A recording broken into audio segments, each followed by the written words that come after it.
we'll talk through. I don't know, maybe we'll do a dance or something, I'm not sure. So for those who have come to one of our events before, oftentimes we will have a bit of a Q&A and then we'll solicit questions from the audience, usually through writing. So because we are showing a feature film tonight of an hour and a half, we don't have time for as long of a Q&A as we ordinarily do, so we're going to have about 20 minutes to talk to our special guest, Phil Demers here, and I would ask that if you do have questions, make sure you've got my contact information before you leave. Email us your questions and I'll communicate with Phil to make sure any of those questions are answered. You can also direct questions to me about things that the government might be doing. We'll get into that in a little bit, but just know that if you haven't got a question answered by me asking Phil the questions tonight, do follow up with me. And the last thing I will say is, we held an event on privacy here at the Fox. We've held events on plastic pollution over the summer. This will be our third topic that we've dealt with here at the Fox. And if you have an interesting topic that you'd like us to pursue, if you have an interesting film you'd like us to show, if there's a speaker you think we absolutely have to have in to address an important issue of the day, please let me know. This is I think a really useful way to engage not only people here in Beaches East York but across the city on important issues, and so please do make sure that you're bringing ideas to us. The reason we held an event on plastic pollution was because a Bowmore class and a scout group had spoken to me about it and written to me about it, and so where people do bring ideas to our attention, we do pursue them, so please be in touch. And with that, I want to spend a few minutes talking to our special guest, Phil Demers. So Phil Demers, thanks very much for coming.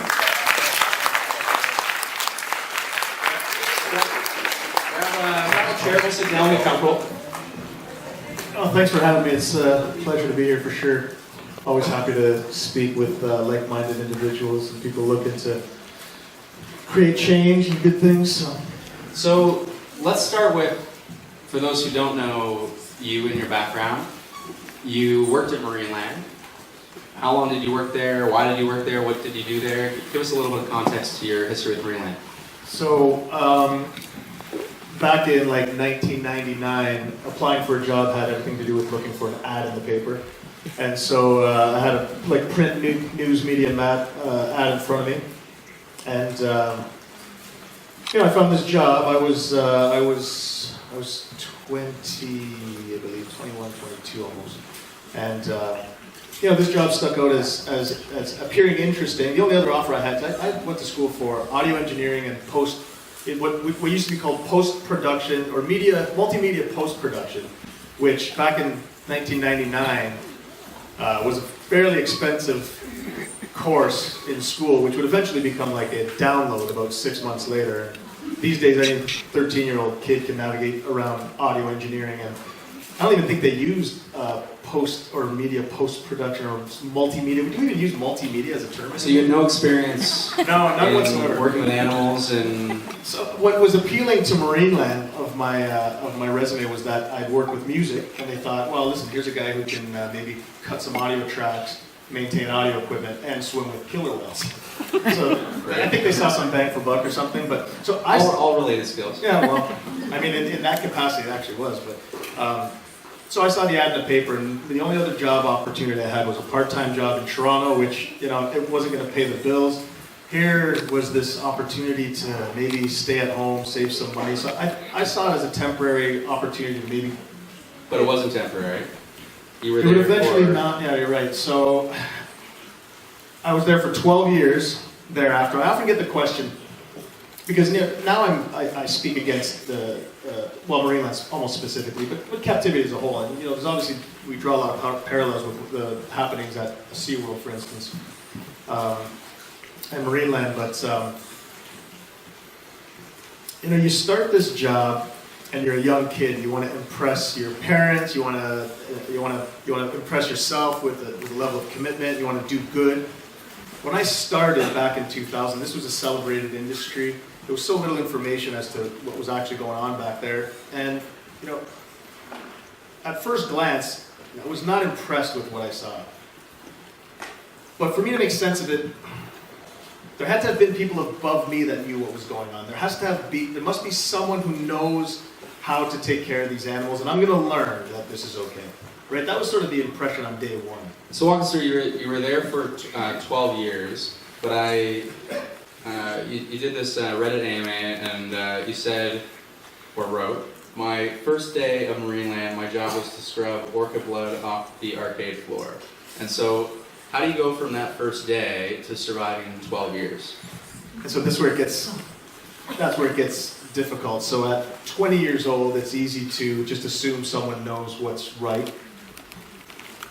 You know, when you're 25, 26, 27, and you're getting closer to the top of the echelon, if you will, of employment, so you start off scrubbing buckets to eventually graduating yourself to a point where you're making decisions, hopefully on the best interest of the animals. I mean, this is what trainers purport to do and be. I mean, that's why we were employed. We are the voice of the animals. And this is where it becomes a little more challenging, because it isn't until you're up at the top and you become the person that the younger people assume is the person who knows what's going on, you start to question yourself, saying, well, wait a second, I'm just doing the status quo here. And here's where it gets really conflicting, is you're dealing with animals that are amazing, and you can't fathom leaving them in the care of someone else. So give us an example. So the first day sounds graphic, but obviously over time you saw much more. And from your experience over 12 years, can you give us an example of the impact you saw that captivity, the impact on animals of living in captivity? The impact, you can feel it as soon as you walk in. You can sense it, especially, now bear in mind, when I say walk in, I'm speaking of a place that none of you will have ever seen. Until 2012, there are videos available, but we're talking about off, sort of backstage areas. And when you walk in there, you know that the animals are immediately compromised. You just know it. But there's a level of accepting that that's okay, that you come to terms with. When you start to, in-house, start sort of repeating the atrocities that you feel is unnecessary, like, let's say the worst case, for instance, is separating a calf from its mother.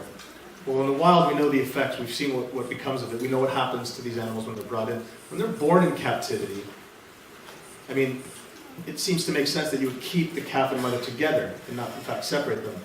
And separation is always the first goal. Over very little time. And there's no sort of describing, witnessing what that does to mother and calf. It's an atrocity that I think that if most people, and many of you will come to learn soon, you would never allow for something to happen. Not without putting up a fight.